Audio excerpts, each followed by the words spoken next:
Ayokong bumait pero di ko magawa. Nasa Diyos ang awa, nasa tao ang gawa.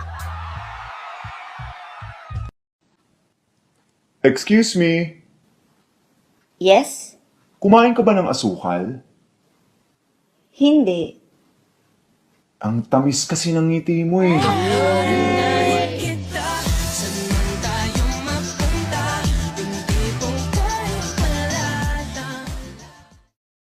Pag hindi masyado kagandahan, huwag maarte. Hayaan mo pagchismisan ka nila. Ayaw mo nun, sila stress, ikaw fresh, o diba? Yung ibang mga babae, maganda sa malayo. Yung iba, malayong gumanda.